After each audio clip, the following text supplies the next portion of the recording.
Hey guys, so today I'm going to be looking at parents who regretted adopting a child. So yeah, let's just get right into the video. I'm the adoptee. My adoptive mum had some kidney problems that prevented her from carrying a child, or so she thought. She was told later that she could have. She told me that had she known then what she knows now, that she wouldn't have adopted me and would have had her own children instead. I was about 12 at the time, and it was devastating. Why would you tell a kid that? How dare you say that to them?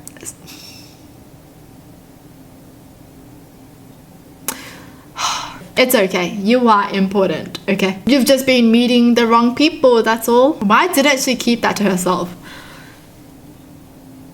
What does she mean by that now, then? A woman I worked with had been fostering a 13-year-old girl for over 2 years and had started the adoption process. Girl had a history of trouble with her previous fosters, but had been doing very well with them for the whole time they were fostering her. She was seeing a therapist regularly and everything was shaping up to be a clean adoption process. Then she started acting out suddenly, hiding things, blaming my coworker and her husband for separating her from her older brother, saying she deserved to live with her real mum. She started getting in trouble at school, being disrespectful to her teachers and that sort of thing. They had several emergency sessions with her therapist, but the girl shut everyone out. The adoption fell through and she went back into the foster care system. Her therapist said it's fairly common for children who come from unstable homes to freak out at the prospect of stability once they have it and begin acting out. Sad situation all around, really. Because they're like not used to it, like they're just not used to that kind of love, and I guess they just get scared. Oh, that is actually really sad, because I guess they're like, oh no, what if because I have stability now, and then what if later they don't want me anymore and then I'm gonna be lonely again? What am I gonna do then? Like, is that what they're thinking? Is that why they act out and they just want to prevent anyone from being nice to them? That is actually really sad. A neighbor lost her only child in a car accident when child was 17. Adopted a 6-year-old girl, Greta, from a foreign country a few years later when neighbor was 50. Greta had some emotional and behavioral problems which later turned into psychological problems. Neighbor tried various therapists and doctors. Greta ended up running away the first time at 14 and again a few months later. Her main excuse was that she was trying to get back to the family that neighbor stole her from. Greta disappeared at 16 for over a year and then neighbor is getting a phone call from a hospital 5 states away. Greta had given birth and 7 hours later walked out without the baby, but did leave neighbor's name and contact information. So neighbor is 67 and raising an infant. Greta comes back a year later and basically blackmails neighbor, give her money or she'll steal the baby like neighbor stole Greta. Greta then disappears a couple of years only to leave another baby in another hospital. So neighbor is now in her 80s and is raising 2 kids who have behavioral and emotional issues. What did I just read? What is going on? Well, there is no responsibility at all in this girl. I had a professor in college and have this happen. She and her husband were having trouble getting pregnant and so decided to look into adopting some older kids. They were the perfect couple. Both had good paying stable jobs, no other kids, willing to take on older kids, etc.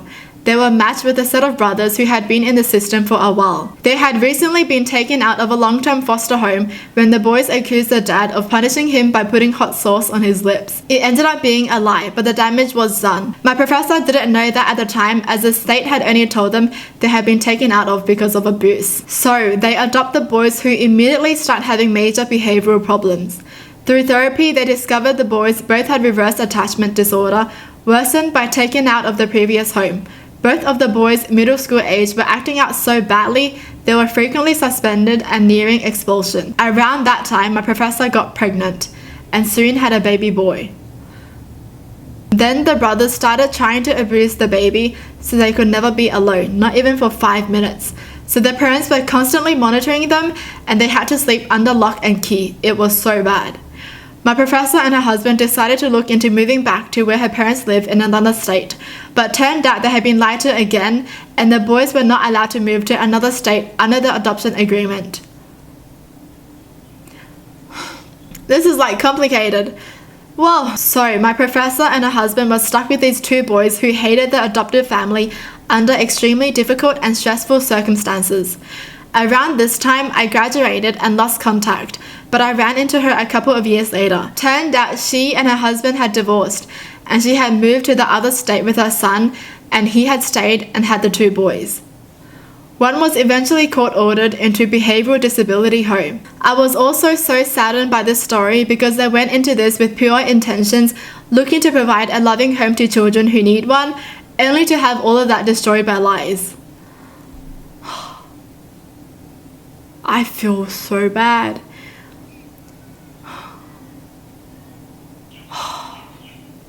When you just have such a good heart and you want to like adopt other kids so they can have like a happy family,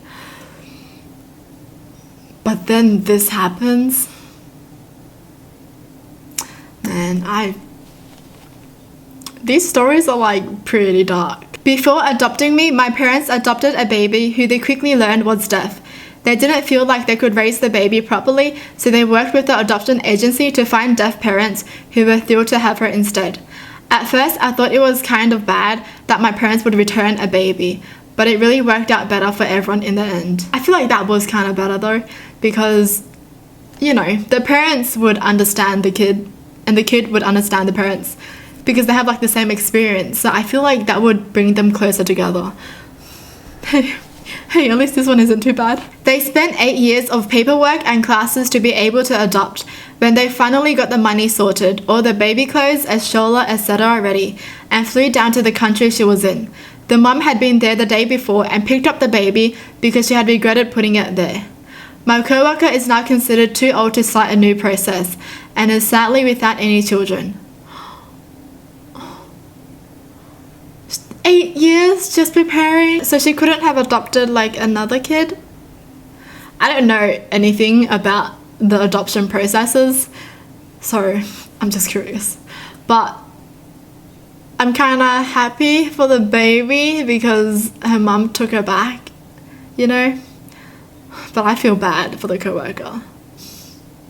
It's like a good and a bad, you know, like they balance each other out. I don't know. She was spoiled, sweet, and raised in utmost privilege in a mansion with servants, back when such things were possible. She goes to university and is on her final year, so she hosts a graduation party at the house. It cost thousands, with everything being the finest quality. She wasn't even close to graduating. She had barely passed half of her classes in her first year, but then she lied to her parents about it for 2 years, pretending to go to an expensive university while using the money for other things. They found out during the party and felt publicly humiliated, as it was expected.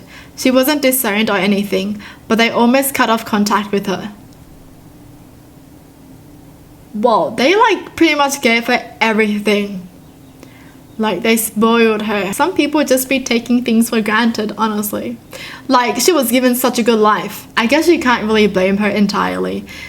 I guess it's also the way that she was brought up. My grandpa's parents had 6 kids before him. He was the 7th, and they didn't want him, so they gave him up for adoption as a baby. He had wonderful, loving parents in a stable home. He was the only child. Then when he was 5, his parents were in a fatal accident and they both died. My grandpa somehow survived, and instead of being sent to a foster care, he ended up back at his birth parents' house. He went from this amazing, loving home to an abusive one with 6 other children running around. They had no money, so they constantly went hungry. His parents made sure he knew he wasn't wanted by them. When he was 13, his dad drove him to Ohio border and told him to get out of the truck, then drove off without him.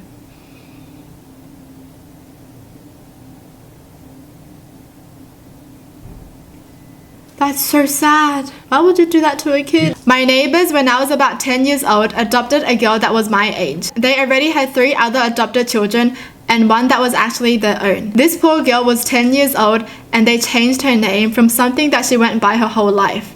She had a whole slew of issues, but what topped it off was when she started developing a crush on one of her adopted brothers. The mother and the son caught the adopted daughter watching him sleep multiple times. They sent her back to her foster home after only a few months of her living with them. Whoa. But at least she didn't want to harm them, right?